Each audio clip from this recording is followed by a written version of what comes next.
ಸಮಾರಂಭದ ಪೂಜ್ಯರಾದ ಕಲ್ಯಾಣ ಅನುಭವ ಮಂಟಪದ ಅಧ್ಯಕ್ಷರು ಡಾಕ್ಟರ್ ಬಸವಲಿಂಗ ಪಟ್ಟದವರಿಗೆ ವಂದಿಸಿ,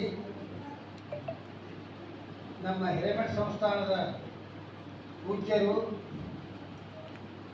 ಗುರುಬಸವಣ್ಣವರಿಗೂ ವಂದಿಸಿ, ಮತ್ತೊಬ್ಬರು ನಮ್ಮ ಸ್ವಾಮಿ ಎಲ್ಲ ಪೂಜ್ಯರಿಗೆ ವಂದಿಸಿ, ಈ ಸಮಾರಂಭದ ಬಂದಂತ ಎಲ್ಲ ಸದ್ಭಕ್ತರಿಗೆ ಹತ್ಪೂರ್ವಕರಿಗೆ ವಂದಿಸ್ತೀನಿ. ಈಗ ಮಾತಿನಕ್ಕಿಂತಲೂ ಕೃತಿ ಬಹಳ ಮಹತ್ವದ. ಮಾತಾಡೋರು ಬಹಳ ಕರೆ ಅಂತಂದ್ರೆ ವಾಕ್ಯಕ್ಕೆ ಹತ್ತಿರ ಇರ್ತದೆ. ಆ ಮಾತಿನಕ್ಕಿಂತಲೂ ಕೃತಿ ಮಾಡಿ ಈ ಮಠಕ್ಕೆ ಸಹಕಾರ ಕೊಡಬೇಕು. ಇದು ನನ್ನ ವಿಚಾರ.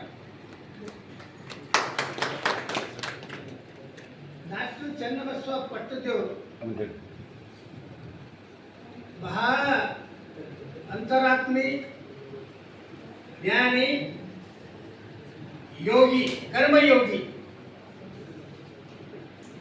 ಡಾಕ್ಟರ್ ಚನ್ನಬಸವ ಪಟ್ಟದೇವರು ಬಸವಲಿಂಗ ಪಟ್ಟದೇವರಿಗೆ ಆಯ್ಕೊಂಡ್ರು, ಆರ್ಸರು, ಭಕ್ತಂತೆಲ್ಲ ಒಪ್ಕೊಂಡ್ರು, ಅವ್ರು ಪಟ್ಟಾಭಿಷೇಕ ಮಾಡೋರು.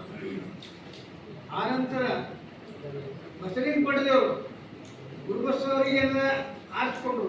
ಇದನ್ನು ಮಠದ ಪರಂಪಾರಿಕೆ ಹೊರಟದ, ಅದು ಒಳ್ಳೆ ರೀತಿಯಿಂದ ಹಾಕೋತ ಬಂದದು.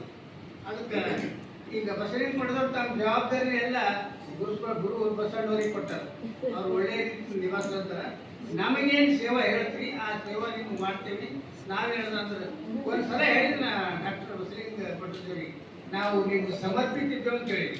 ಈ ಮಾತು ಕೊನೆಗೂ ಇತ್ತು. ಈ ಮಠ ಸಲುವಾಗಿ ನಾವು ಸಮರ್ಪಿಸಿದ್ದೇವೆ, ಕೆಲಸ ಮಾಡೋಕ್ಕಿಲ್ಲ, ನಮಗೆ ಬೇಕಾದಷ್ಟು ಯೋಗದಾನ ಕೊಡ್ತೇವೆ ಅಂತ ಹೇಳಿ ಎರಡು ಮಾತು ಮುಗಿಸ್ತೀನಿ. ಓಂ ಶ್ರೀ ಗುರು ಬಸವಲಿಂಗ.